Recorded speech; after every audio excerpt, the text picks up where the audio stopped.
In the 21st year of the Solsario calendar, the kingdom of Granvald is under siege. It is the last bastion of humanity, where the final survivors have gathered. Inside, soldiers cling to a faint hope, trying to defy their grim reality. But fear is a poison that spreads quickly through the ranks. As if the horde below wasn't enough, dragons descend from the blood-red sky. They unleash a torrent of fire upon the castle walls, blasting a hole straight through their final defense. The monsters pour in, and the lives of the defenders are snuffed out in an instant. A colossal beast toys with a soldier, a grim display of overwhelming power. For everyone trapped within these walls, an unavoidable fate is closing in. The battle rages on, a final, desperate struggle, until humanity's very last breath. Inside a makeshift infirmary, the wounded and dying are brought in one by one. But amidst the despair, a young healer works tirelessly, pouring his energy into every last soldier, vowing to save them all. An aide rushes in, warning him that the gates are about to fall. He begs the healer to escape, insisting his life is too valuable to risk. But the young man, Will, refuses to listen, enraged at the thought of abandoning them. He believes that as long as he can heal, humanity still has a chance. A painful memory surfaces, a promise made to someone he couldn't save. A dying man's final words echo in his mind, a heavy burden to carry. He's snapped back to reality as a voice cries out his name. A soldier runs in, desperately searching for Master Will. He's carrying the general, who is gravely wounded and barely conscious. They lay the man down, fearing the front line will collapse without him. But Will steps forward, his hands already glowing with power, vowing to save him. He declares that this is the very reason he has stayed behind. A powerful healing aura envelops the general as Will focuses his energy. The magic explodes outwards in a blinding flash, pushing everyone back. But this immense power comes at a terrible cost to his own arm. The power of the spell takes a heavy toll, his own arm starting to crumble under the pressure. As the light fades, the soldiers look on in awe at the scene before them. And slowly, the general's eyes begin to open. The men erupt in cheers as their leader sits up, saved from the brink of death.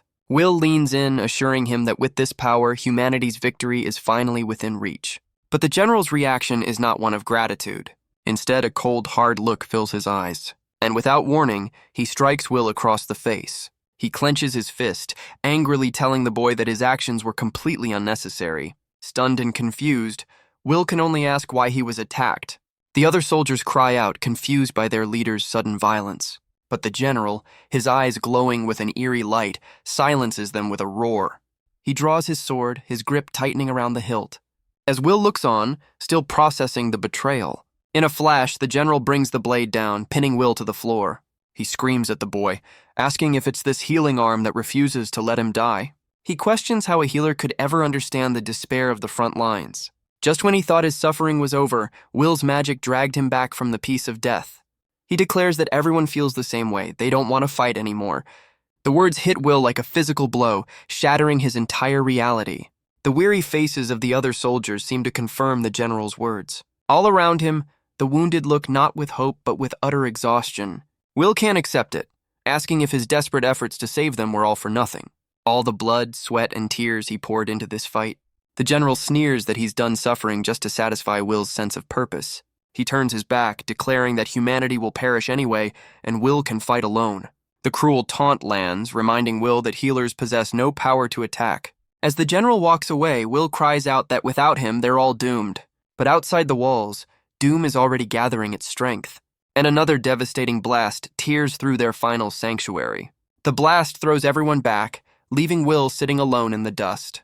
Nearby, the general lies crushed beneath the rubble, his last word a desperate plea to run. His face contorts in agony as his life is brutally extinguished.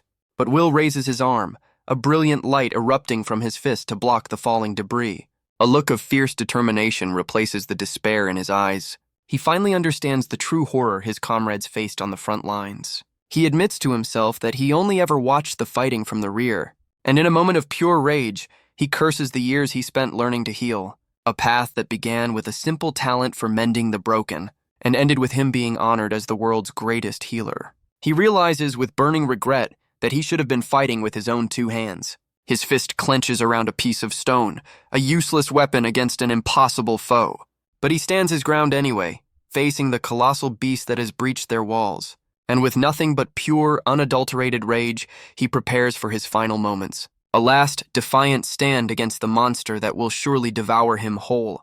But as his world fades to black, two orbs of light appear in the void. A single drop hits the surface of a calm blue expanse, sending ripples outward. And suddenly, Will's eyes snap wide open. He finds himself getting out of a bed, in a place he doesn't recognize. It's a peaceful room, bathed in sunlight, a world away from the war he just lost. His eyes fall upon a desk where a sealed letter and a picture frame sit. He recognizes it as an admissions guide, and a shocking realization begins to form. A cold sweat runs down his face as the impossible truth dawns on him. A memory surfaces, a specific pivotal day from 5 years in the past, the very day he was set on the path to becoming the world's greatest healer. He remembers his final moments, the certainty of being killed by a dragon. He doesn't understand how this is possible, but he accepts his new reality. He realizes that his dying wish, born from pure rage and regret, has been granted. And with this second chance, he knows exactly what he needs to do. This time, he will enroll in the Schwarz Academia and master offensive magic. But there's one fundamental rule standing in his way. Healers cannot use offensive magic. It's a truth known to every mage, a barrier he is determined to shatter. But he has an ace up his sleeve, the memories and mastered healing arts from his past life. With this knowledge, he vows to fight on the front lines and save the world himself. His first step is to enroll in the prestigious Schwarz Academia, the world's best school for offensive magic. The academy is renowned for its superior education, capable of turning any student into a first-rate offensive mage. He even recalls a powerful figure from his past life who also graduated from Schwarz. However, the academy's methods are a closely guarded secret, only available to its students. He realizes the problem immediately. There's likely no precedent for a healer enrolling in an academy for attackers. He wonders if money could be the answer, as nobles are known to buy spots for their untalented children. But that's a dead end. He had a fortune as the kingdom's chief healer, but that was in another lifetime, and even if he started working now, he'd never make enough money in time for admission. His thoughts are interrupted by a familiar voice calling his name. A young woman with a warm smile steps into his room. Will is stunned into silence, realizing that in this timeline she's still alive. She asks if he's all right, and he quickly brushes it off, wishing his sister a good morning. The simple, happy exchange is a moment he thought he'd lost forever. But beneath his calm exterior, a new resolve is forged. He vows that this time, he will prevent the tragedy that befell her and save everyone he couldn't before. But then a sudden spark of inspiration hits him. He grabs his sister's hands, excitedly telling her he's figured something out. Without another word, he rushes out the door, promising to explain everything later. His plan involves the Magic Academy Alliance, the organization that governs all magical education. He recalls that the Alliance's chairman also served as the headmaster of Schwarz Academia. But at some point, the powerful headmaster simply stopped appearing at the Alliance. The reason for his absence lies hidden behind the gates of his private estate. Inside, the old man watches over a young woman who is gravely ill. She lies in bed, trapped in the grip of a terrible fever. The headmaster can only reach out a hand, helpless to ease her suffering.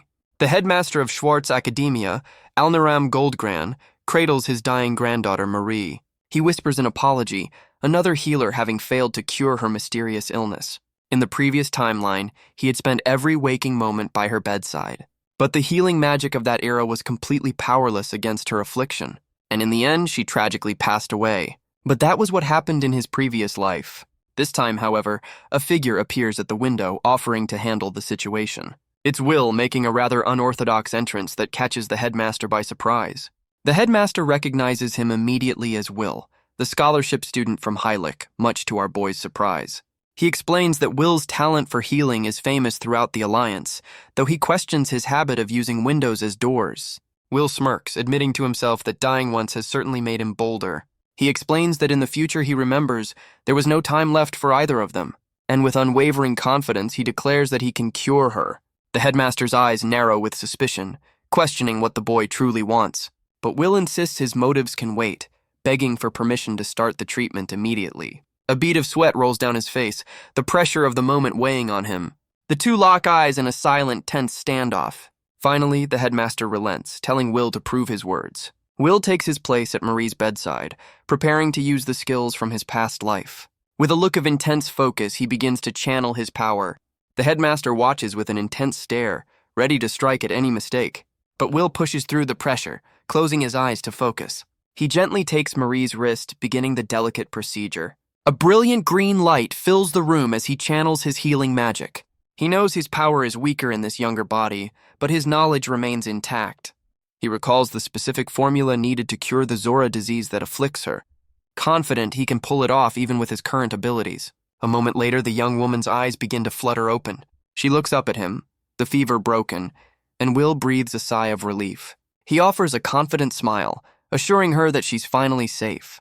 He leans in with a charming smile, advising her to take it easy for now. But his confident facade quickly crumbles into flustered embarrassment. The headmaster rushes to his granddaughter's side, asking if she's truly all right. With a radiant smile, Marie confirms she hasn't felt this good in years. Tears of overwhelming relief well up in the old man's eyes. Will watches the touching reunion from a distance, understanding the weight of this moment. The headmaster is overcome with gratitude, his long vigil finally over. Later, the two sit down to discuss the terms of Will's reward. The headmaster offers him anything he desires, and Will prepares to make his move. He begins by stating that when it comes to healing, he has nothing left to learn. He makes his one and only request, to be enrolled in Schwarz Academia. The headmaster is stunned, questioning why a gifted healer would want to learn offensive magic. But Will's resolve is absolute. He knows exactly what he's asking for. The old man sees something in the boy's eyes, a depth that belies his age. He wonders if his entire life's authority was meant for this very moment. And with a newfound sense of purpose, he agrees to make it happen. He officially approves Will's enrollment into the academy, sealing their unprecedented agreement with a handshake. Elsewhere, a man with long blue hair complains about the headmaster's sudden and outrageous decision. He smirks, wondering how a mere healer could possibly survive Schwartz's brutal curriculum. He scoffs at the very idea of a pampered healer like Will. But time marches on, and the day of the entrance ceremony arrives. Headmaster Goldgrand stands before the new class, ready to begin the year. This is Schwarz Academia, a boarding school specializing in offensive magic. It boasts vast training grounds, research facilities, and a massive library. Its graduates are some of the most influential figures in the kingdom. For any aspiring attacker, there is simply no better environment to learn. Will knows that as the first healer ever to enroll, countless difficulties await him. But the haunting memory of his past failure pushes him forward.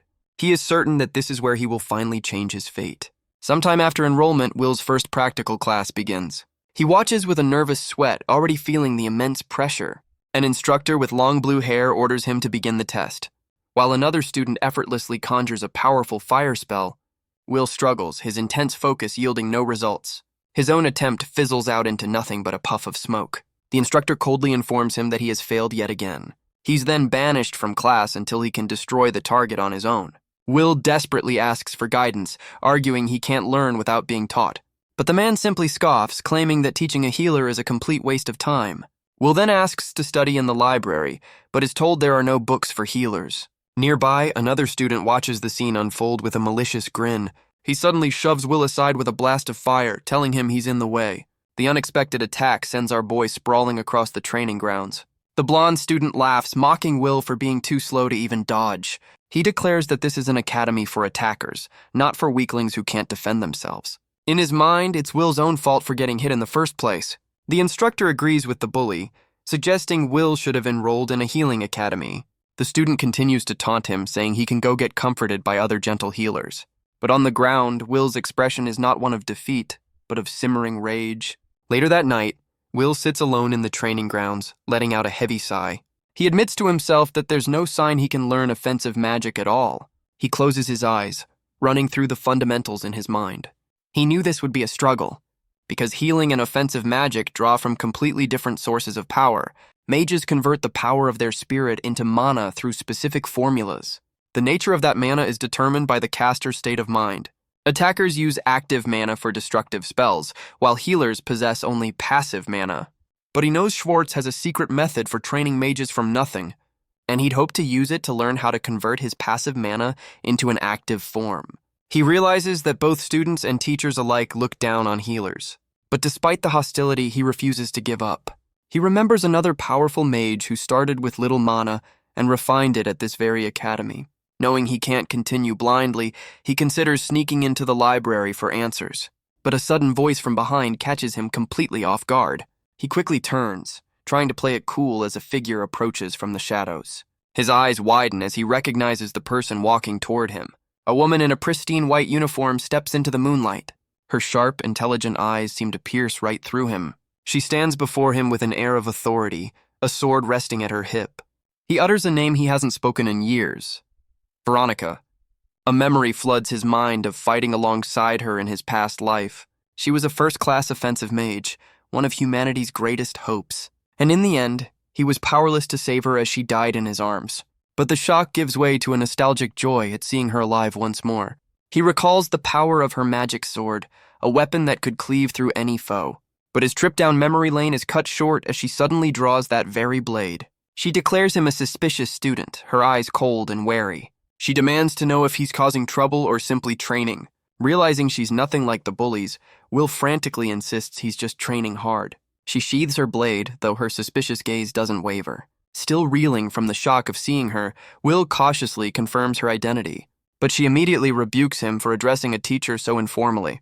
The word teacher catches him completely off guard, since in his past life she was his peer. She explains that her immense talent allowed her to skip grades and become a professor this very year. Will quickly recovers, admitting that for a prodigy like her, such an achievement is no surprise. But beneath his smile, a new plan begins to form. He realizes that this genius of offensive magic might be the key to his own training. He boldly declares his desire to join her class, asking what he needs to do to be accepted as her student. Veronica explains that she isn't assigned to any classes yet. Instead, she's working as an assistant instructor to help students with their questions. But she admits with some confusion that no one ever seems to approach her. Will internally guesses it's because she's a bit too quick to draw her sword. But he sees this as a golden opportunity, asking if he can be the one to finally ask for her help. She readily agrees, confirming that it's her job after all. Will wastes no time, asking her what a healer must do to master offensive magic. Her eyes narrow as she admits she sensed something strange about his mana. She finally realizes he's the infamous new student everyone's been talking about. She confirms that the idea of a healer learning offensive magic is completely unheard of. Will explains that he's heard Schwarz has a secret method for refining active mana from nothing. He believes that with this technique, he too could learn to wield it, and Veronica confirms that such a method does exist. A spark of hope ignites in Will's eyes at her confirmation, but she quickly crushes that hope, stating that it would still be impossible for him. The problem, she explains, is that he already possesses far too much passive mana. Any active mana he creates would simply be overwhelmed and dissolved, rendering his offensive spells useless. As she walks away, Will's world crumbles, realizing there might be no known way for him to succeed. But his despair quickly turns to resolve. If a method doesn't exist, he'll just have to create one himself. He thanks her for the information, masking his renewed determination with a polite smile. But as he turns to leave, he knows this conversation is far from over. But she stops, admitting that while healers can't use offensive magic, there is in fact a way for one to become an offensive mage. She gestures to her iron sword, explaining its purpose is to cut down enemies. Then she points to a simple wooden bench nearby, stating that its purpose is for sitting. But she then lifts it with ease, suggesting it could also be used as a weapon, much to Will's surprise. She explains that just because something was made for one purpose doesn't mean it can't be used for another. The same logic, she says, applies to her own hands. She can use them to pat him gently on the cheek, a sudden gesture that leaves our boy completely flustered. Or she can use them to hurt him as she demonstrates with a sharp poke to the cheek. Will tears up from the unexpected jab, though he insists he's fine. The point, she clarifies, is that anything can become a weapon if used correctly. And a shocking idea begins to form in Will's mind, using healing magic offensively. Veronica's subtle smile confirms he's on the right track. She admits the thought never crossed her mind, due to the innate differences between the two disciplines. Attackers and healers are simply wired differently, with no interest in each other's arts. But she senses that Will is an exception to this rule. His very presence here proves he's different, and she reveals his mana isn't that of a pure healer. He looks at his hand, realizing he never noticed the change, and wonders if his regression is the cause. She tells him he needs to recognize the power he already has, and to find the aggressive passion that lies dormant within him. If he can, she promises his healing magic will become a weapon to shatter his enemies. The next day, Will stands in the training grounds mulling over Veronica's words. Her advice from the previous night echoes in his mind, a revolutionary concept. The examples she used were strange, but they opened his eyes to a new possibility. He wonders why she, unlike everyone else, showed no aversion to healers. His thoughts are interrupted as another student calls out, not even bothering to use his name. A new instructor announces one-on-one mock battles, informing Will he must participate. She coldly adds that his inability to fight is his own problem, and he brought this on himself. With a malicious smile, she announces that the pairings have already been decided, and to no one's surprise, she pits Will against the very student who attacked him, Opus. Will can only sigh at the obvious setup, as the instructor laughs in the background, but his eyes narrow with a flicker of determination. His opponent is Opus Omen, a pompous noble who is always surrounded by followers. Will recalls from class that the guy's skills are genuine, not just a product of his family name. Opus taunts him, mocking his healing magic and asking if he'll run home crying after the fight. Will forces a smile, though a vein of irritation pops on his head. He admits that while his past self might have ignored the taunts, this time it's really starting to get on his nerves. He raises his hand, telling the instructor he won't be forfeiting and is ready to test a new theory. He holds up a finger, clarifying that he has a proposal. Will admits he has no talent for offensive magic and that this is a waste of time. He then raises the stakes, vowing to quit the academy if he loses this fight. The instructor smirks, pleased with what she thinks is a sensible decision. But Will adds that if he wins, he must be allowed to attend regular classes. Opus laughs at the idea, mocking Will for needing a fantasy to face his fear. He sneers that it's more fun for him when there's hope to crush.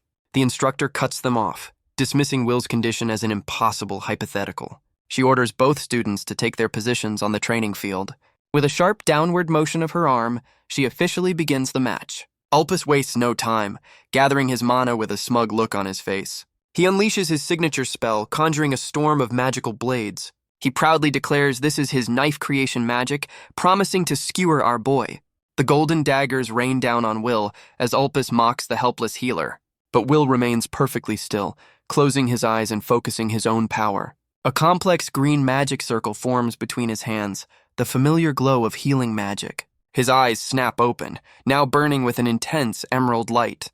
He then moves with impossible speed, weaving through the barrage of blades without a scratch. Opus can only stare in disbelief, his confident smirk completely gone.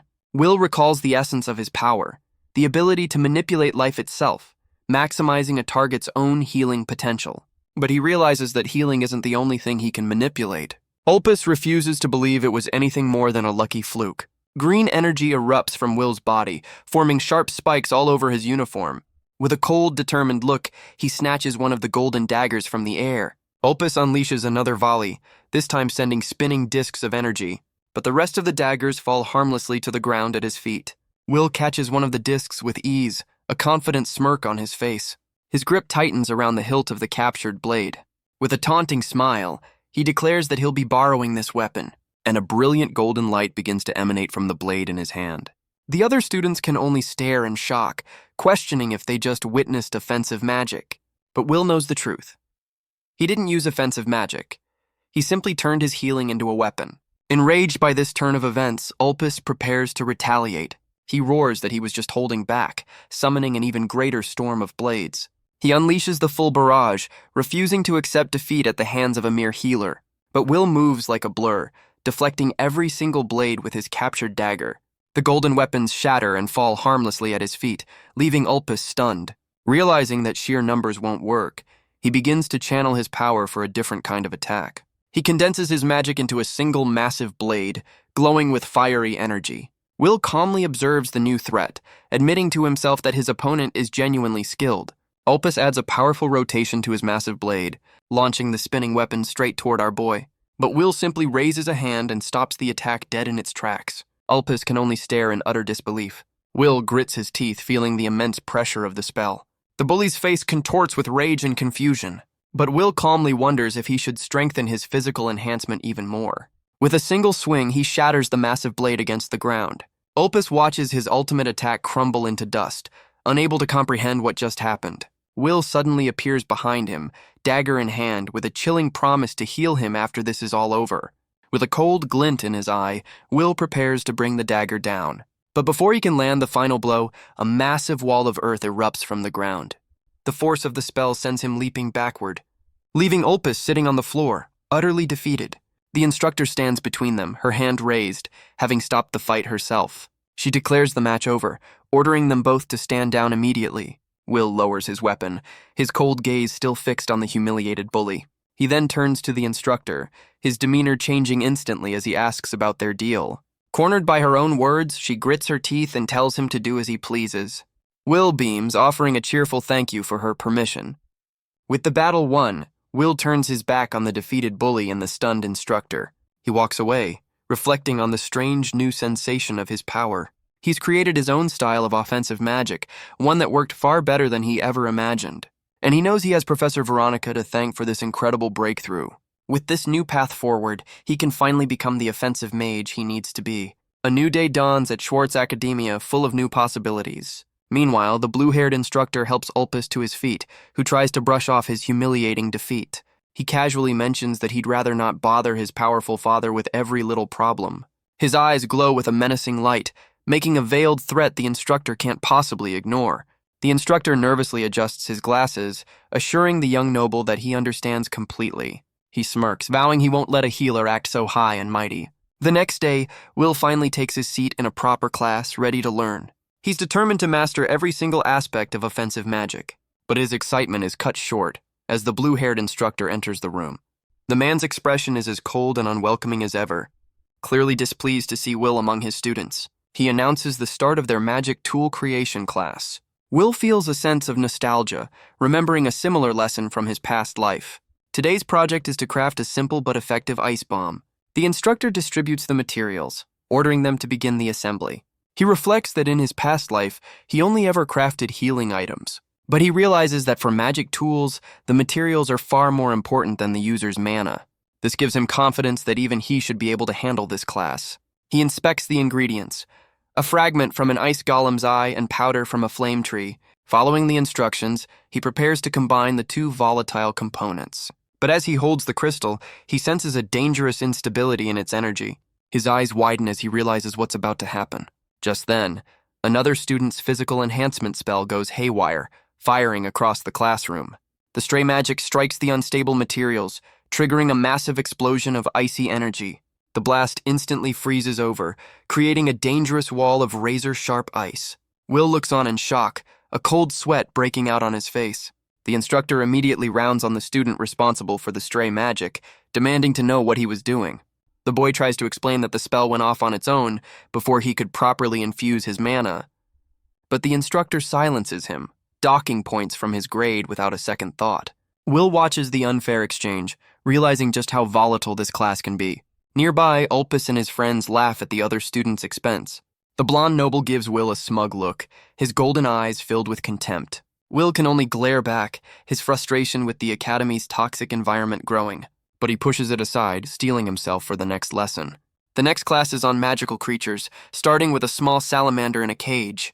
The instructor begins the lesson on magical creatures, with a small salamander as the subject. He orders all the low-scoring students to the front row, a clear jab at Will. Will feels a bit uneasy being so close to the creature, and his instincts prove right as it suddenly unleashes a torrent of fire. But our boy came prepared, using a cooking pot as a makeshift shield. Without a second thought, the instructor confiscates his only means of defense. Will finally understands the game they're playing. They'll let him attend class, but they have no intention of actually teaching him. He's left to wonder what his next move should be, but then his attention is drawn to another student sitting nearby who seems to be struggling with her own dark cloud of anxiety. He notices a young woman with pinkish-brown hair, looking just as stressed as he feels. He sees that he isn't the only target of the academy's cruelty, as another student is attacked under the guise of an accident. The instructor then blames the victim for falling behind, docking his grade without a second thought. Later, the same student finds his belongings trashed outside his dorm room. To make matters worse, the dorm supervisor punishes him for the incident, denying him dinner. Back in his own room, Will reflects on the day's events. He collapses onto his bed, sighing at the constant hostility he faces from everyone.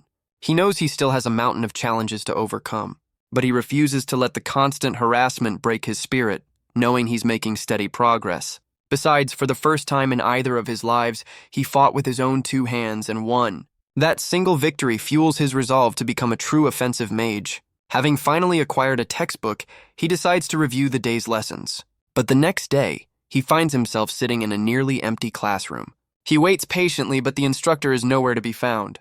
He notices the only other person there is the anxious girl from before, and a suspicion forms. Realizing there's no point in waiting, he decides to leave.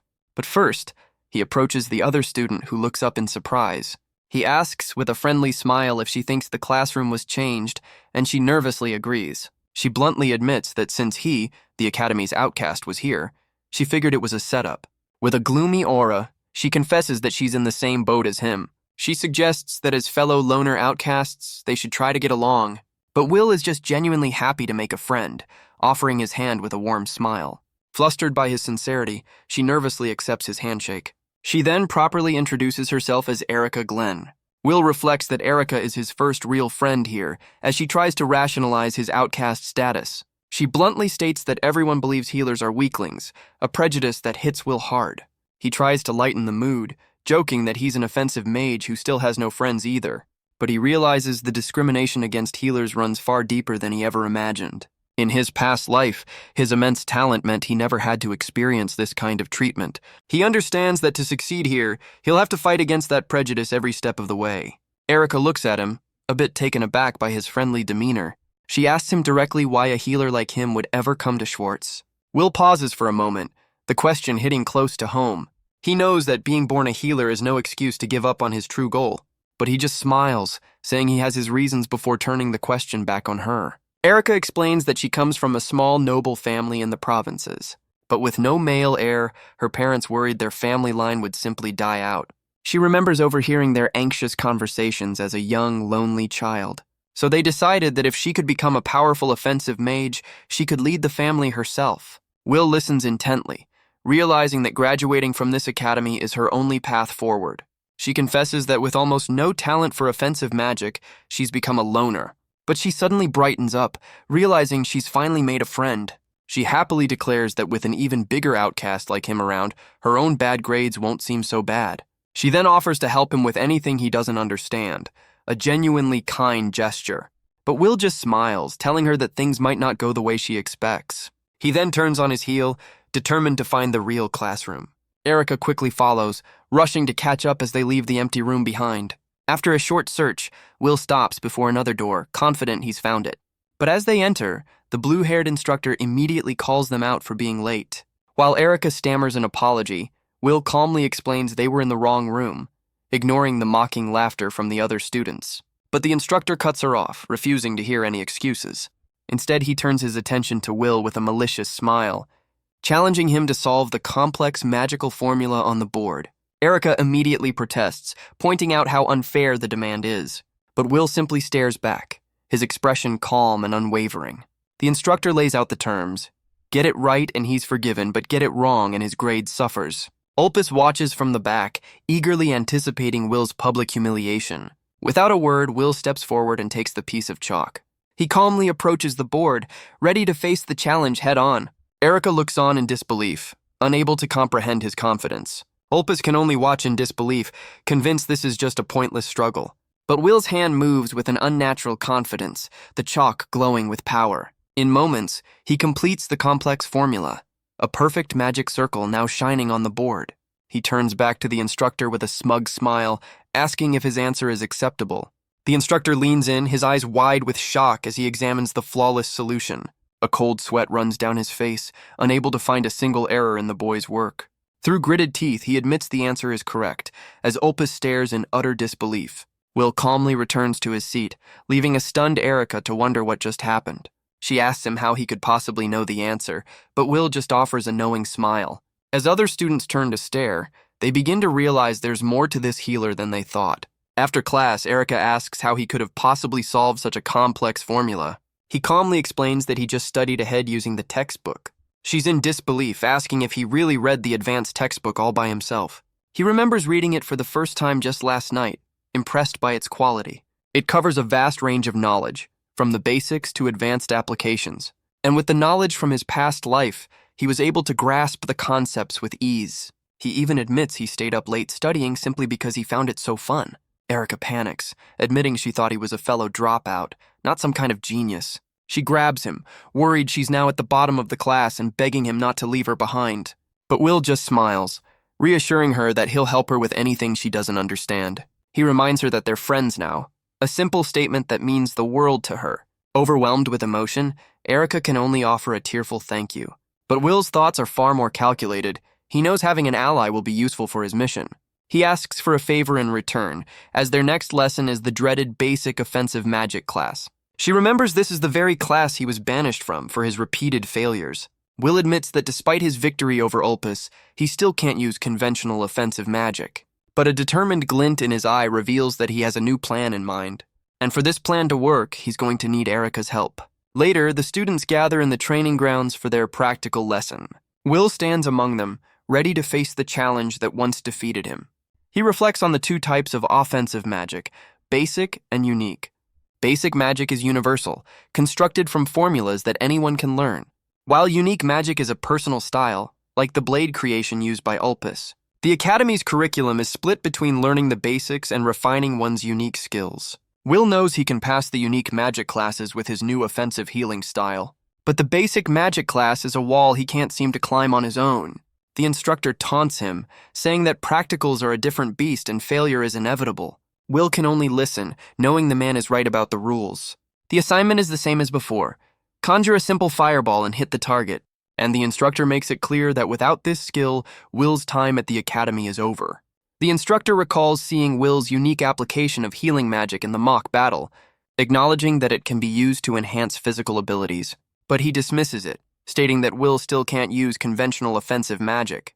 He tells the incompetent healer to hurry up and get out of his class, but the instructor is taken aback by the boy's sudden confident smirk. His eyes widen in shock as he realizes what's happening, because in Will's hand, a perfect fireball suddenly ignites. Will offers a confident smile, relieved that his little trick went unnoticed. His plan began earlier, back in the empty classroom with Erica. He had asked her to create a fireball using her own basic magic. He then infused her magic into the severed tail of a salamander. By constantly healing the appendage, he could hold the burning magic in his hand. Erica worried about the pain, but Will assured her his healing made it a non-issue. She could only stare in awe, wondering just who this boy really was. The final step was to activate the tail's flame sac with his own magic, making it look like a real spell. Back in the present, he hurls the disguised magic toward the target. It strikes with a fiery explosion, perfectly mimicking a real fireball. Will turns to the stunned instructor, asking if that was good enough. The man can't believe his eyes, wondering if the healer somehow learned offensive magic. Through gritted teeth, he tells Will that he passes, and our boy offers a polite thank you. Erica and the other students can only stare in utter disbelief. Opus, however, is seething with pure, unadulterated rage. Later, he corners the blue-haired instructor, demanding to know what just happened. He questions how a healer could suddenly use offensive magic, but quickly decides he doesn't care about the reason. For him, the simple fact that a healer defied him is unbearable, and he threatens to involve his powerful father. The instructor's face pales, knowing just how serious that threat is. Opus orders him to use any method necessary to get Will out of his sight. As the young noble leaves, the instructor is left to ponder his dangerous ultimatum. He knows that acting outside the rules is risky, and he remembers how hard he worked to earn his position. But in the end, his own ambition wins out, and he decides to protect his job no matter the cost. He refuses to let some 15-year-old healer ruin the life he's built. With a menacing glint in his eye, he decides to take matters into his own hands. The next day, he summons Will to an empty courtyard, and our boy cautiously asks what this is all about. The instructor notes that Will seems to be feeling confident lately, but quickly clarifies it's not a compliment. He then brings up the classes Will missed, demanding to know how he plans to make up for them. Will bites back a retort, knowing full well whose fault that was. He calmly explains that he studied with a classmate and covered the material on his own, but the instructor dismisses his excuse, stating that makeup lessons are required for any absence. And according to the rules, the instructor in charge decides the content of that lesson, announcing with a malicious grin that Will have a mock battle against him. Will can only stare, processing the absurd demand for a battle between teacher and student. The instructor offers a condescending handicap, promising to pass Will if he can land just a single hit. He taunts the boy, saying he can't possibly refuse such generous terms. The man smirks, confident that Will's attacks will never even reach him. He vows to beat the boy into submission until he finally understands the difference in their power. But to his surprise, Will calmly accepts the challenge, agreeing to the fight. The instructor's eyes gleam with a malicious light, pleased that his prey has taken the bait. Without another word, he unleashes his power, a golden aura erupting from a magic circle on the ground. Will recognizes this magic, remembering the earth wall that stopped his fight with Opus. And just as he recalls, the very ground beneath his feet begins to tremble and rise. A massive pillar of earth erupts with incredible speed, forcing Will to leap back in surprise. He barely avoids another strike, the ground shattering where he just stood. The sheer power of the attack catches him completely off guard. The instructor mocks him from a distance, asking why he's only dodging. Will realizes this magic is on a completely different level than Opus's. The instructor's ability to manipulate the existing ground makes his attacks incredibly fast. But Will's enhanced reflexes allow him to weave through the barrage, his body moving like a blur across the courtyard. He knows that if he wants to win, he'll have to find a way to close the distance. The instructor channels his power, preparing another assault. But Will continues his advance, weaving through the deadly pillars. A massive wall of earth suddenly shoots up from the ground, as the instructor smirks, confident in his impenetrable defense. But Will uses the wall as a launch pad, leaping over it with a borrowed sword. His eyes glow with power as he brings the blade down for a decisive strike. But his attack is blocked by a figure made of solid rock. The blade barely scratches the surface. Its defense is too strong. The creature retaliates, sending a wave of sharp spikes across the ground. The instructor reveals his earth armor, mocking Will's pathetic strength. The instructor scoffs, dismissing Will's power as a cheap imitation of true offensive magic. He finds the very idea of a healer trying to become an attacker completely laughable. But Will recalls his past life, and the deep understanding of the human body he gained through healing. He knows that the body has natural limiters to prevent it from tearing itself apart with its own power. The instructor cuts him off, accusing the boy of trying to lecture his way out of a fight he can't win. Will knows that if he were to remove those limiters to output more power, his body would be torn to shreds. But as a healer, he can simply repair the damage as it happens. The instructor can only stare, a bead of sweat rolling down his face at the boy's insane logic. Will steps forward, admitting the pain is real but temporary, as the instructor dismisses his plan as foolish. With a manic grin, Will unleashes his full power, ready to test his theory on the man's ironclad defense. The instructor can only watch in horror as the boy's power surges. In a flash of green light, Will closes the distance and shatters the man's impenetrable defense with a single devastating punch. He stands over the fallen instructor, reminding him that a teacher should never decide a student's limits. He reflects on Veronica's advice, realizing the most foolish thing is to believe something is impossible. With this new power, he knows he can become so much stronger. But his victory is cut short by a sudden tremor from behind. He turns just in time to see the ground erupting once more. The instructor slowly rises to his feet, his pride clearly wounded.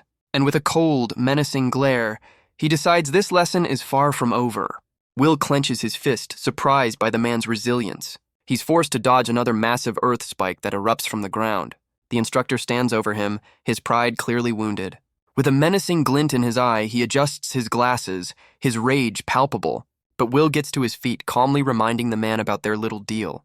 The instructor roars back that with no witnesses, their agreement means nothing.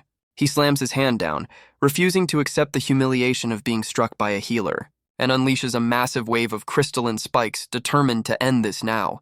But Will just smirks, revealing that his limiter release has more than one application. As green energy begins to swirl around his feet, enhancing his speed, he moves like a blur, narrowly avoiding the instructor's relentless assault. The man can't believe his eyes, stunned by the boy's impossible speed. He realizes with dawning horror that his earth armor won't form in time to block the attack. But then a strange calm seems to wash over the instructor. His eyes snap open, now glowing with a strange purple light. Suddenly, Will's punch stops just short of his face, his movement frozen in place. The instructor watches as the fist inches forward with agonizing slowness. He realizes that time itself seems to be slowing down around him. The man can only beg for it to stop, trapped in a moment of excruciating pain. Because in this slowed time, the agony of the single blow is stretched out into an eternity. The impact is magnified, making the single blow feel infinitely worse. He's trapped in a prison of his own senses, unable to escape or even scream. His mind can only beg for the torment to finally end. And just as suddenly, time snaps back to normal, sending him flying across the courtyard. He hits the ground hard, the prolonged agony ending in an instant. Will stands over him with a cheerful smile, a ball of healing magic in his hands.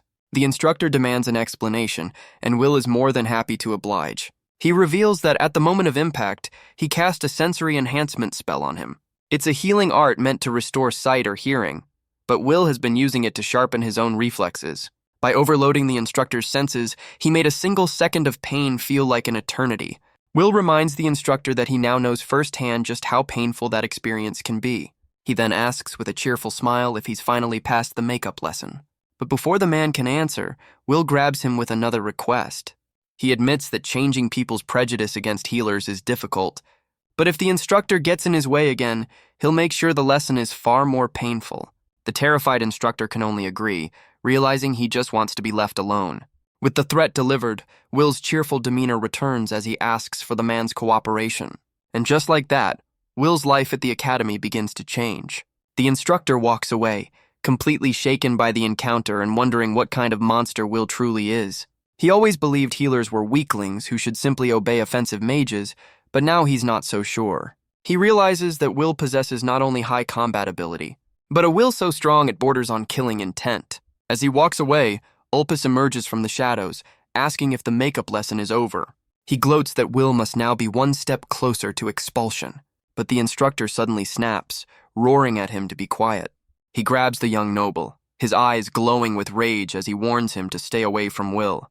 He insists it's for Opus's own good and that it's a grave mistake to see Will as a mere healer. But Opus tries to pull rank, reminding the man just who his father is. The threat, however, has lost its power, and the instructor calmly tells him to go right ahead. He turns his back, adding that if his father is so powerful, he should just get Will expelled himself. The instructor warns that a monster like Will is more likely to turn on them than be controlled. With that chilling thought, he leaves the young noble to stew in his own frustration. Opus can only lash out, slamming his fist against a nearby pillar. He curses the healer who has so thoroughly dismantled his pride.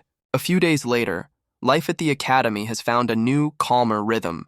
Will stretches after a long day of classes, finally able to study in peace. He notes that the instructor's warning seems to have worked, as Opus now only glares from a distance. But even with the bullies off his back, Will knows this is far from enough. To change the future he remembers, he needs to become exponentially stronger. He reflects that while his physical enhancement is a good start, it's still just brute force, and he needs to refine it into a true weapon. He knows his sensory enhancement is a powerful tool for intimidation, but it's a far cry from true offensive magic. So he seeks out the one person who might have some answers. The prodigy of offensive magic herself, Professor Veronica. He lays out his thoughts, asking for her opinion on his progress. But before she answers, she has something else she wants to say. Will waits, unsure of what to expect from the stoic professor.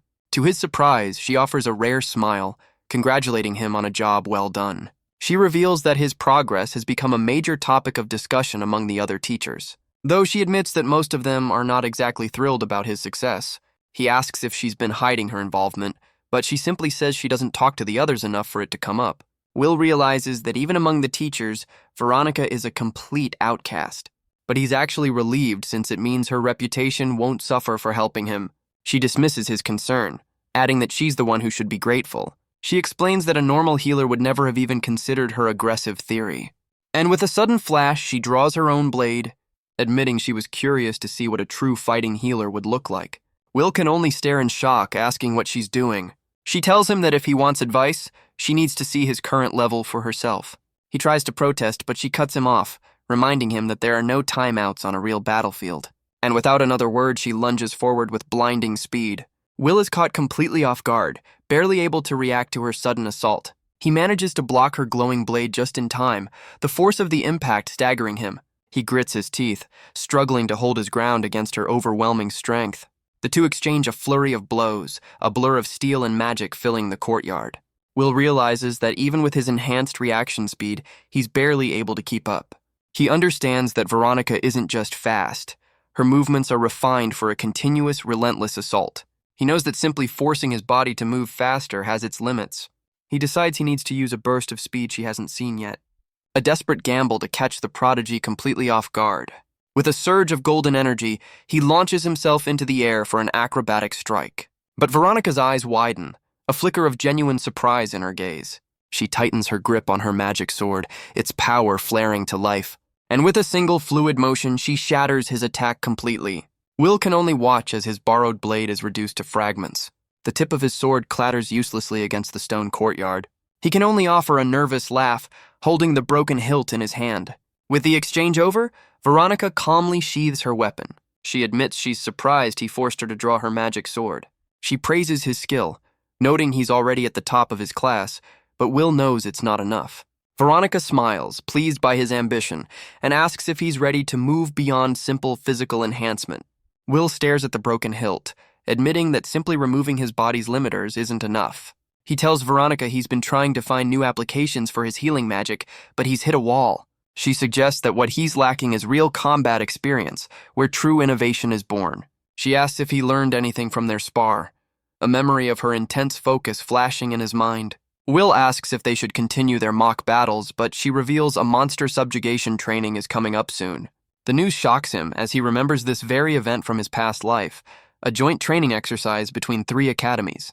The first is his own Schwarz Academia, the school for offensive mages. The second is Heilig Academia, the school for healers where he once studied.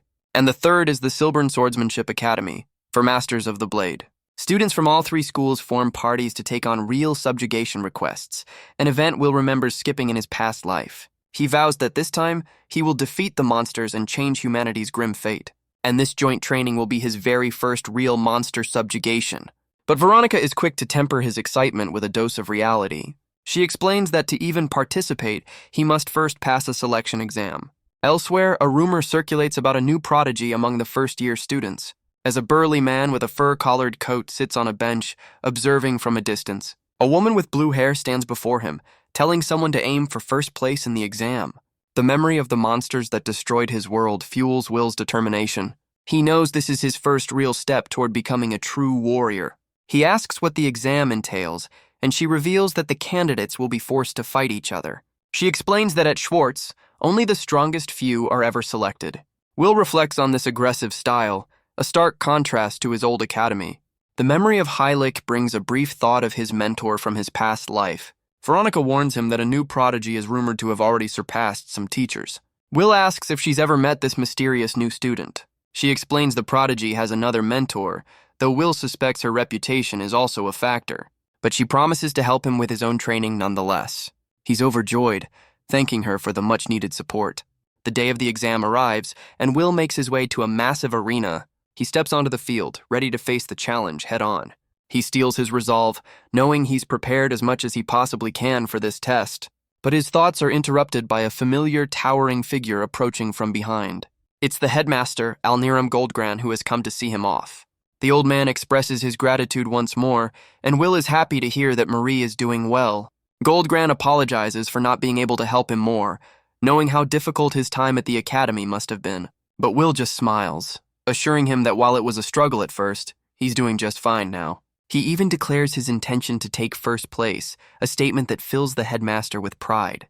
But from a distance, another figure watches their exchange with pure contempt. He scoffs at the very idea of this healer aiming for the top spot. The field training supervisor, Bode, decides he'll have to teach these arrogant brats a lesson. Will's eyes narrow, recognizing the man from his past life. He remembers him as Bode the Purple Lightning, a hero from the Great War. But as Bode grabs him, Will recalls that his memories of the man are far from pleasant. The supervisor declares that combat is a world of talent, where effort means little. He sneers that being a healer means Will has absolutely no chance of winning. But Will simply glares back, completely unfazed by the man's hostility. The headmaster tries to intervene, but Bode insists this is just his way of educating. He then points to another student, declaring that this is Will's true opponent. A tall figure with long silver hair stands a short distance away. He turns, his piercing blue eyes identifying him as the prodigy Sirius Blue Note.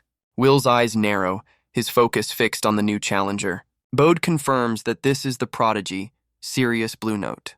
And Will knows this is the opponent he must defeat to reach first place. The two rivals lock eyes, a silent challenge passing between them.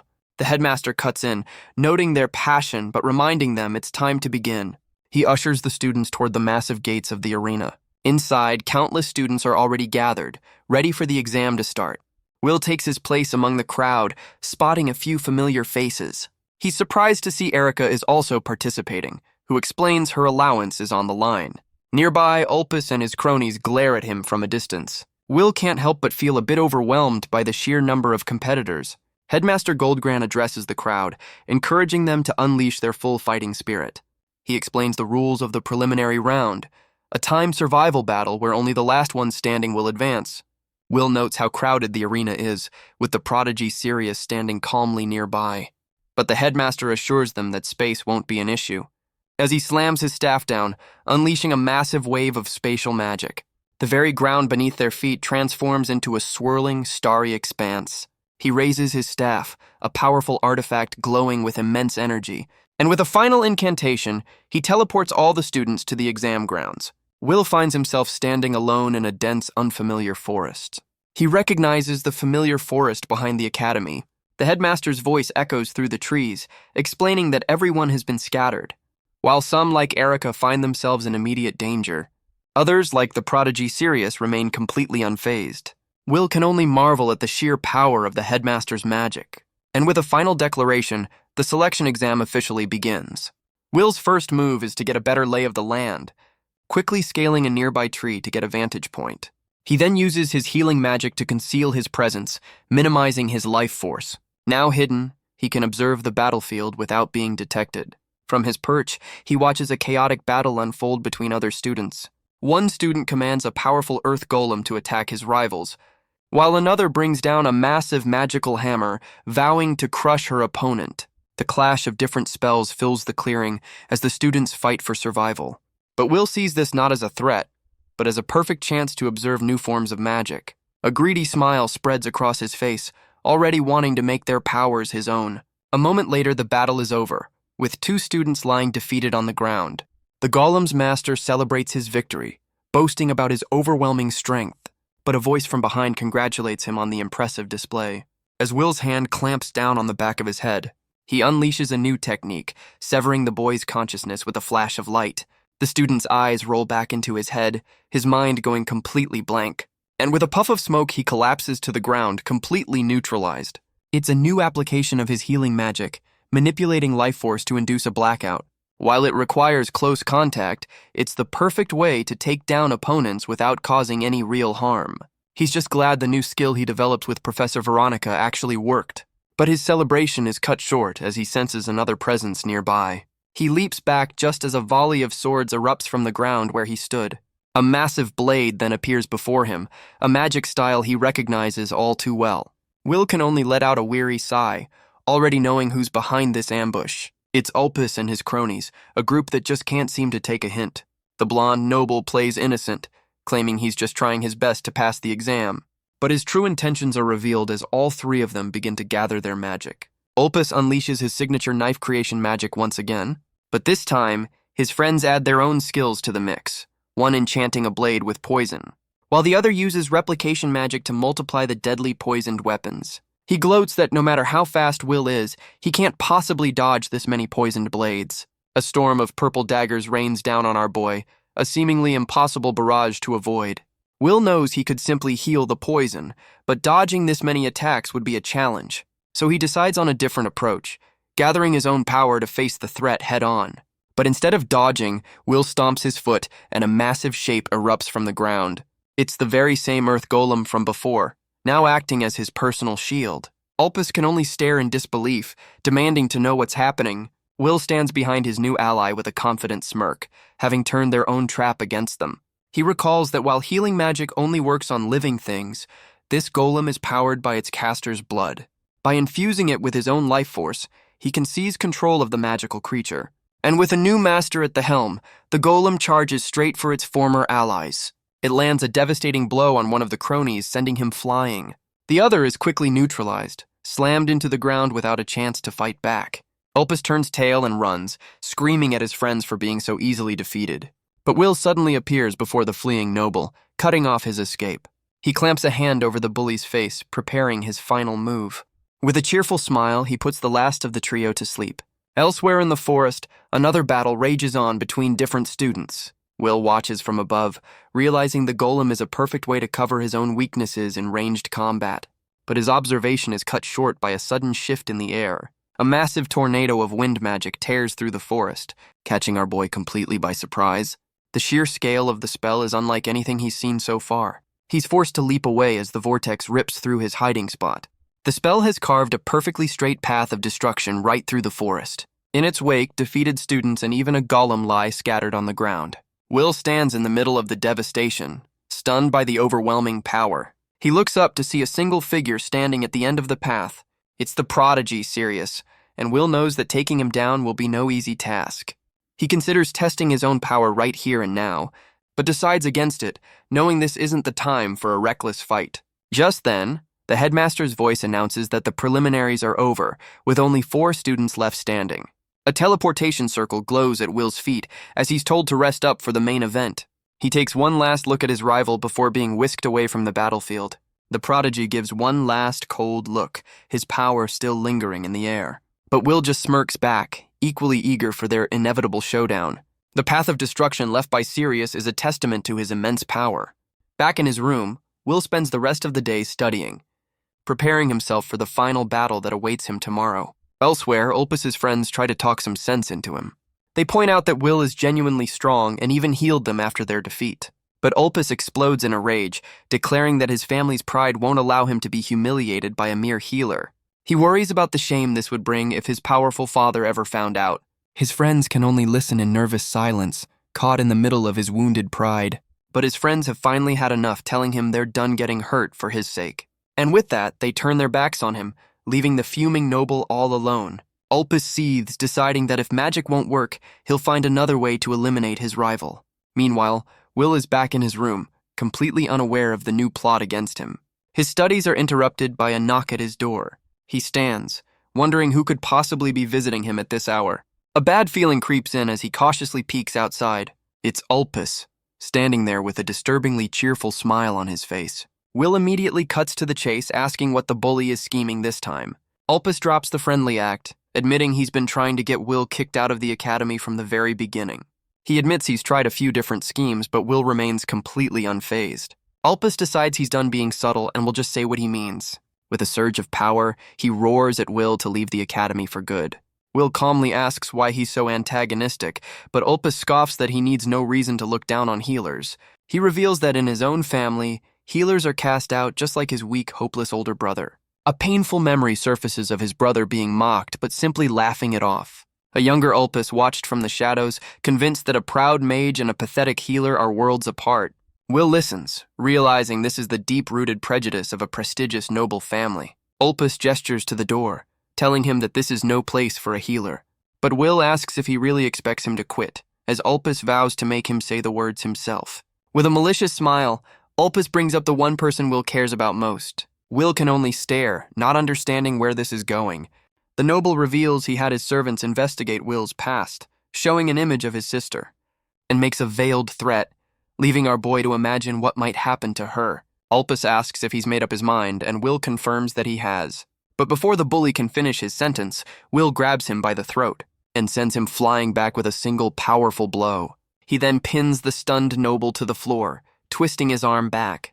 Opus cries out, begging him to stop before his arm breaks. But Will just glares back, coldly reminding him that he's already made his decision. Opus's face contorts in agony as he lies pinned to the floor. He tries to let out a defiant laugh, but it comes out as a pained gasp. Through gritted teeth, he vows that his father and the academy will make Will pay for this. But Will calmly reveals he's already healed the arm, a green light glowing around his hand. The noble can only stare in utter confusion, not understanding what's happening. But his confusion turns back to terror as a sharp pain shoots through his arm once more, because Will has just broken it all over again. He then promises to heal it again, a chilling cycle of pain and recovery, and then break it once more, forcing the terrified bully to finally beg for mercy. But Will just smiles, explaining that while he can take the abuse, threatening his sister crossed a line he will not ignore. He explains that to make the lesson stick, he needs to completely break the bully's spirit. Opus can only stare in terror, wondering what kind of monster he's provoked. He finally understands that this is a demon wearing a healer's skin, a person he must never cross again. Because if he does, he knows he'll suffer a fate far worse than death. With the lesson taught, Will calmly bids the terrified noble good night. He gives one last cheerful reminder of their new agreement, leaving Opus completely traumatized. Back in his room, Will stretches, admitting that the confrontation was surprisingly refreshing. With that settled, he turns his focus to the main event, which is set to begin tomorrow. The next day, Headmaster Goldgrand takes his seat, ready for the final matches to begin. Nearby, the supervisor Bode and the Prodigy Sirius watch with an air of cold confidence. Will is surprised to see that one of the other finalists is none other than his new friend, Erica. She looks incredibly nervous, clearly not expecting to have made it this far. Erica explains she just used flame walls to hide, a purely defensive strategy that Will finds rather unusual for an attacker. He wonders if a strategy based on running away can really work in a one-on-one tournament. She asks if he'll go easy on her since they're friends, but Will bluntly refuses. But her mood shifts instantly as she declares she'll fight with everything she has for a better evaluation. With both students ready, the first match of the final tournament officially begins. Erica gathers her power, her hands igniting with a determined look in her eyes. She unleashes a massive torrent of flames, sending it hurtling straight toward Will. But our boy meets the attack head-on, shattering the fireball with a single punch. He notes that her standard flame magic is weak enough for his healing to easily counter. He prepares to simply brush off the attack and move on. But as the flames surround him, he realizes something is very wrong. This is no ordinary fire, and a look of shock crosses his face. Erica declares she's not finished yet, unleashing another wave of fire. Will is forced to dodge, the flames now a genuine threat. He looks down to see the fire still clinging to his arm, refusing to go out. He realizes this is her unique magic, flames with abnormal persistence. A memory surfaces of his salamander tail trick, and he understands her magic was the key. He finally sees how her defensive strategy in the prelims was so effective. He realizes her unique magic is just as persistent as her personality. The crowd roars with excitement, cheering for Erica to take down the healer. For the first time, she wonders if she might actually be able to win this fight. With a surge of confidence, she unleashes her power, telling Will to surrender now. But Will calmly gathers his healing magic, confident he can extinguish her flames. She sends another massive wave of fire hurtling across the arena. But instead of dodging, Will simply reaches out and catches the flames in his hand. He then turns her own power against her, deciding to use it for an attack of his own. Erica can only stare in disbelief as he forms her magic into a fiery fist. With a confident smirk, Will lunges forward, ready to end this with her own power. Erica can only stare in terror, her confidence completely shattered. And just before the fiery fist can land, she screams out her surrender. The match ends, leaving her sitting on the ground, completely drained. The announcer declares Will the winner of the first match. But our boy notes that even in victory, the crowd still boos the healer. The audience then turns on Erica, berating her for forfeiting so easily against him. She can only cower in fear, apologizing for her performance. But Will steps forward, offering a hand to his defeated friend. He reassures her that she fought well, healing her hand as he tells her she still has a chance to pass. Erica looks up, completely taken aback by his unexpected kindness. But her defeat is interrupted by the supervisor, Bode, who grabs her from behind, roaring his disapproval. Will's eyes narrow as he watches the man terrorize his friend. Bode leans in with a cruel smirk, telling Erica to think about what she's done. He points to Will, declaring that all healers are worthless trash. And by losing to one, she's proven herself to be even lower than that. With his eyes glowing, he orders the terrified girl to get out, declaring that she has failed. But Will finally steps in, questioning if that's any way for a teacher to speak to a student. Bode just laughs it off, claiming his verbal abuse is just a form of tough love. Will takes a step back, creating distance between them. The supervisor declares that with this level of weakness, only one person will be passing this year. He tells Will that he's simply in the way, but the Prodigy Sirius suddenly appears, telling Will to speak his mind. Will asks if he agrees with the supervisor's harsh assessment. Sirius admits that strength is everything, and that Bode is right because he is strong. Will just scratches his head, a thoughtful smile on his face. But the Prodigy adds that he doesn't believe Will is weak either. He simply states his desire to be the one who is proven right. The silent challenge hangs in the air, and Will's expression hardens. A memory surfaces of the Prodigy, Sirius Blue Note, and his immense power. Will recalls hearing of a terrifyingly powerful mage on the Northern Front in his past life. He remembers the vortex of wind that kept all challengers at bay, leaving a trail of defeated students in its wake. This was the power that earned Sirius Blue Note his spot in the finals. And now the final match is set, Will versus Sirius. Will knows that with Bode watching, only a decisive victory will earn him recognition. And with a confident smile, he declares that he will be the one to win. Sirius simply acknowledges his opponent's resolve, his expression unreadable. With a roar, the announcer raises his hand and officially begins the final match. Sirius wastes no time, wind magic already swirling at his feet. He immediately unleashes a massive tornado, sending it hurtling across the arena. The massive vortex of wind tears across the arena, forcing Will to dodge. He digs his heels in, his enhanced body cracking the very ground beneath him. But the sheer force of the attack sends him flying backward anyway. Sirius watches with a cold, unwavering gaze, completely in control. The Prodigy's magic creates a defensive barrier of wind, keeping Will at a distance. Our boy skids to a halt, barely managing to stay on his feet. He realizes with frustration that he can't seem to get close at all. A look of intense focus crosses his face as he analyzes his opponent's power. Sirius returns the look, his own mind calculating his next move. The Prodigy admits that Will's speed is troublesome, but his defense remains absolute. Sirius then unleashes a different kind of attack, a concentrated blast of wind that shoots straight for Will. Unlike the tornado, this focused gale is designed to push him out of the ring. Will grits his teeth, realizing he's about to be forced out of bounds. He decides it's time to use a technique he's been saving. He touches the ground, and a small sapling sprouts from the stone floor. In an instant, it grows into a massive tree, blocking the wind completely. Erica can only watch in awe, wondering if this too is a form of healing magic. The tree stands as a testament to how much stronger Will has become. With his footing secured, our boy looks on with renewed confidence. He turns to his mentor, asking for her thoughts on his new technique. A single leaf drifts down from the massive tree. As Veronica looks up, a bit stunned by the display, he explains that he simply infused the plant with life energy to accelerate its growth. He was inspired by plant-based offensive magic and realized his healing could achieve a similar effect. But his triumphant explanation is cut short as his body suddenly gives out. He stumbles forward and Veronica has to catch him before he hits the ground. She asks if he's all right, and he realizes this must be what mana exhaustion feels like. He laughs it off, admitting the textbook didn't mention just how much power the spell required. But Veronica's expression is serious, confirming a suspicion she's had all along.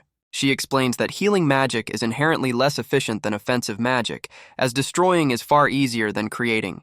Will understands he must use this new power sparingly, a trump card for the right moment. Back in the present, he gets to his feet, vowing to overcome this handicap just like he's overcome everything else. But Sirius is already preparing his next assault, his expression as cold as ever. He unleashes a volley of wind blades that tear through Will's massive tree. Will can only look on, realizing his opponent's arsenal is far from empty. With a tornado, a gale, and now razor-sharp blades, the Prodigy's magic has no openings. Will stares down his opponent, acknowledging the sheer power of a top-tier candidate, but he clenches his fist, determined to win with the very magic he's created. And with a burst of speed, he charges forward once more. Sirius declares that his defense is absolute, and will never reach him. And once again, our boy is sent flying back by the sheer force of the wind. The Prodigy watches with a cold, unwavering gaze, completely in control. But his confidence shatters as a sharp root suddenly erupts from the ground, piercing his shoulder. He looks down in shock, wondering what just happened. Will explains that while the tornado protects the air, it can't stop the roots growing underground. Sirius grits his teeth, clutching the wound as his perfect defense is finally broken. Will then asks why he cares so much about Professor Bode, noting they seem completely incompatible. The supervisor in question simply watches from the stands with his arms crossed. Sirius simply states that Bode is strong and teaches him, but Will argues that a prodigy like him has better options. Sirius explains that in his family, magical ability is the only thing that matters. It's a ruthless world where everyone is an enemy, all vying to become the next head. That's why following a powerful teacher like Bode is his only path to getting stronger. But he cuts the story short, complaining that his shoulder still hurts from Will's attack. Erica and the other students can only watch, stunned by the sudden turn of events. But Will looks up with a confident smile, ready to unleash a new power of his own. He summons a massive, ethereal dragon made of pure blue energy. The beast roars, ready to settle this fight once and for all. Will reflects that while others took it easy, he's been fighting without any natural talent for this. And with his eyes shadowed by determination, he prepares to prove them all wrong. Will looks on with a smile, now genuinely wanting to defeat his rival. Sirius questions his sudden declaration, but Will just plays it off as talking to himself. He then slams his hand down, unleashing his most powerful seed yet. Massive roots erupt from the ground, twisting with incredible speed. They grow into a colossal tree that fills the entire arena. He calls forth the legendary world tree, Yggdrasil, a testament to his power. He knows that forcing such rapid growth drains an immense amount of magic. And as the tree grows, his ethereal dragon launches its own assault. The beast of pure energy streaks across the battlefield, coiling through the air as it prepares to strike down his opponent. But Sirius simply closes his eyes, seemingly unfazed by the wound on his shoulder. He looks up just as Will launches the entire massive tree straight at him.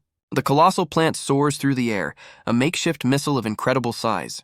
The prodigy's eyes snap open, now glowing with a fierce, determined light. But the tree crashes down, pinning him as the ethereal dragon coils around its trunk. Will explains that the plant's vitality is so high, even a single branch can become a weapon. A bead of sweat rolls down Sirius's face as he's overwhelmed by the sheer force. The ground shatters under the immense pressure of the combined assault, and the prodigy is left pinned beneath the massive trunk, completely defeated. Will stands over his fallen rival, dagger in hand, the undisputed victor of the match. Pinned and defeated, Sirius can only admit that he has lost. Will stands over him, the undisputed winner of the final match. The crowd can only stare in disbelief, realizing the healer actually won. The prodigy lowers his head, the weight of his first real defeat settling in. Will offers a hand, admitting it was a close fight, but Sirius rejects the praise. Our boy is confused by his reaction, insisting it was a great battle. But a voice from the stands declares his disappointment in the outcome.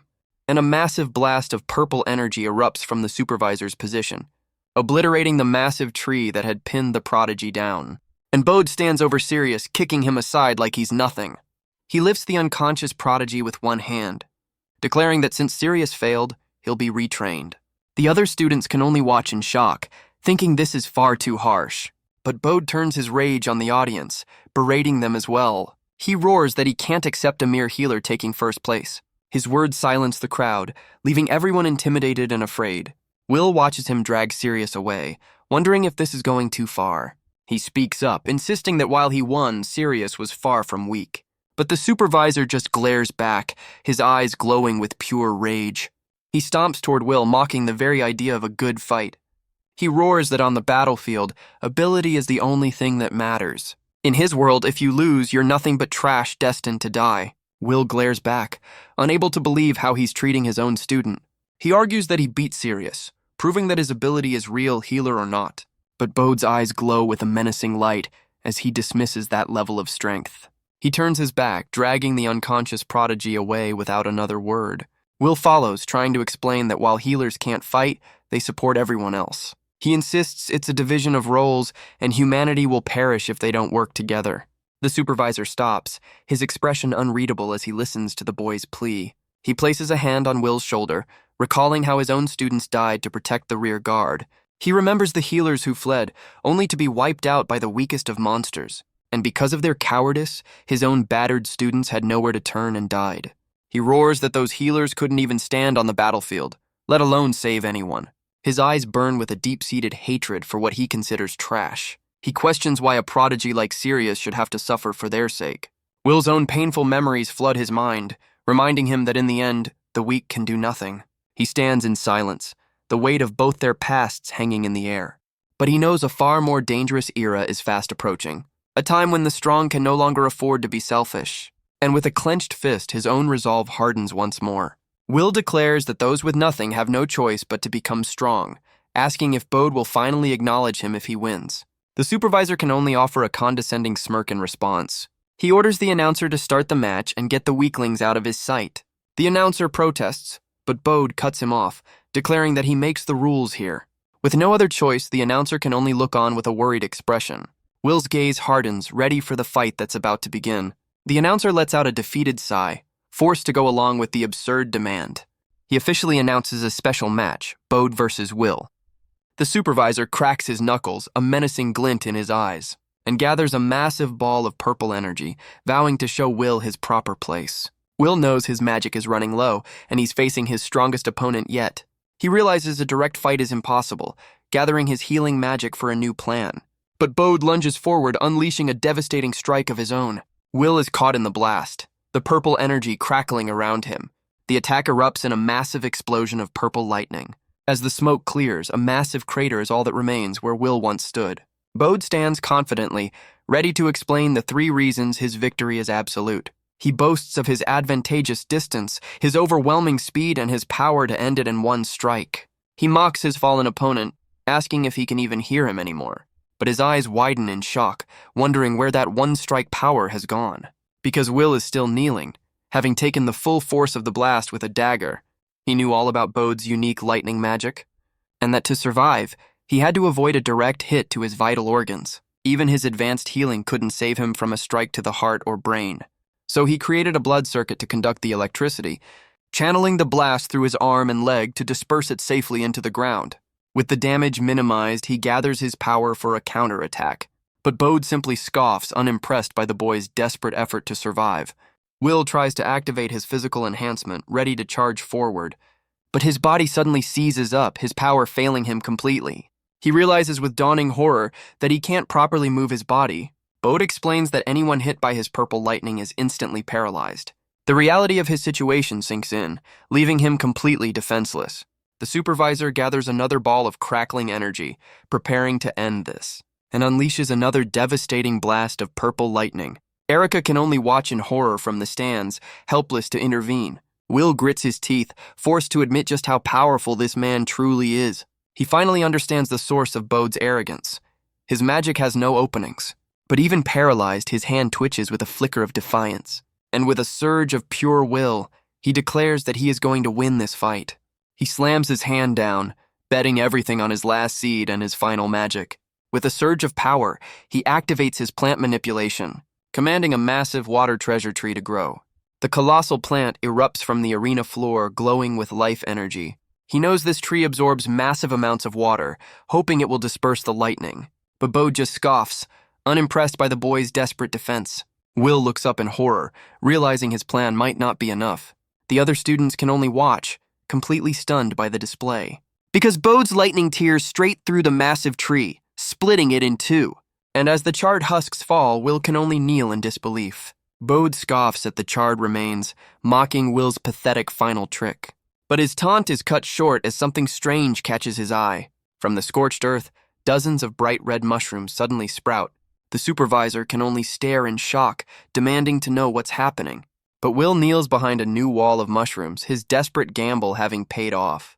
He explains that a forest burned by lightning is the perfect growth opportunity for certain spores. And this particular mushroom has another, far more dangerous characteristic. As it releases a cloud of glowing red spores all around the supervisor, he grits his teeth, realizing with dawning horror that his entire body is going numb. And with his opponent paralyzed, Will gathers his power for one final strike. Will lunges forward, his fist glowing with power, ready to end this. But Bode just smirks, his eyes glowing with a renewed confidence. He breaks through the paralysis with his own lightning, landing a devastating blow to Will's chest. The impact sends a shockwave through our boy's body. He collapses to the ground as Bode reminds him of his superiority in close combat. The supervisor explains that by supercharging his own body with electricity, he can simply ignore the paralysis. Will can only look on in despair, realizing that even his trump card wasn't enough. Bode looks down, declaring that this is Will's loss. He raises his fist, ready to deliver the final decisive blow, but a familiar staff blocks the attack as Headmaster Goldgran finally intervenes. But before Bode can land the final blow, another blade blocks his path. He glares at the newcomer, questioning if she's taking things too far. It's Professor Veronica, her eyes glowing with a cold, protective light. Bode roars at her to stay out of it, dismissing her as a mere new hire. Will can only look on in shock, surprised by his mentor's sudden appearance. She declares the match is over, but Bode argues that Will can just heal himself and continue. Veronica counters that his magic is completely spent and he has nothing left to give, but Bode refuses to listen, roaring that the boy just lacks fighting spirit as he unleashes his power. Veronica decides the discussion is over, her own brilliant aura erupting in response. But the headmaster finally steps in, ordering both of his professors to stand down. The two professors face off, their auras crackling with raw power. But the headmaster's voice cuts through the tension, ordering them both to stop. He stands between his two instructors, his authority absolute. He declares that a fight between them here is completely pointless. With a simple gesture, he pushes them both back, ending the confrontation.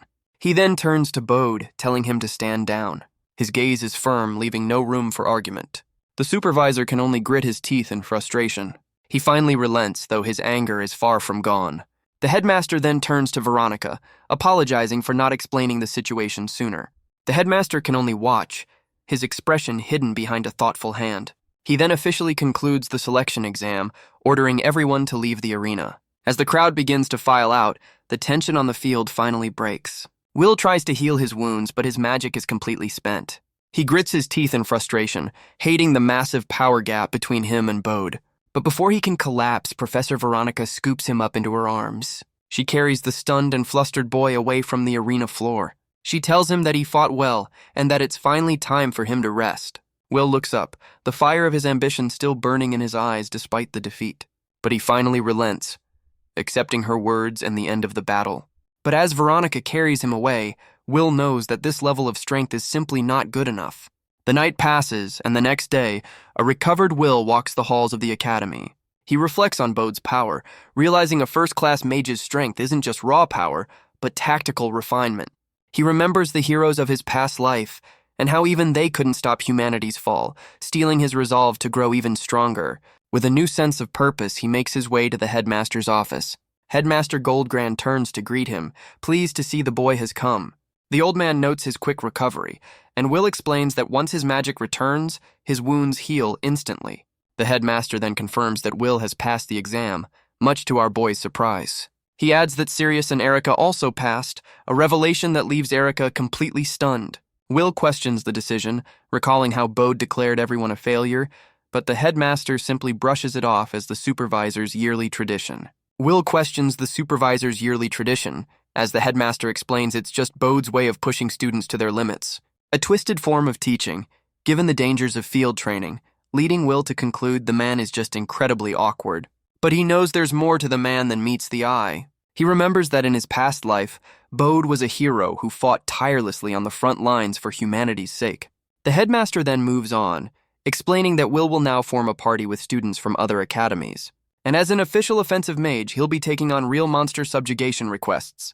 The words trigger a dark memory of the monsters that caused humanity's destruction 5 years in the future. He recalls that monsters were originally just creatures with magical power, and not all of them were inherently hostile. Their attacks were often just a natural part of survival, a competition for resources. And if you understood their nature, they could even become allies. But he knows that in about 2 years, the entire world is going to change. A blood-red moon will appear, its light twisting all monsters into vicious, mindless beasts.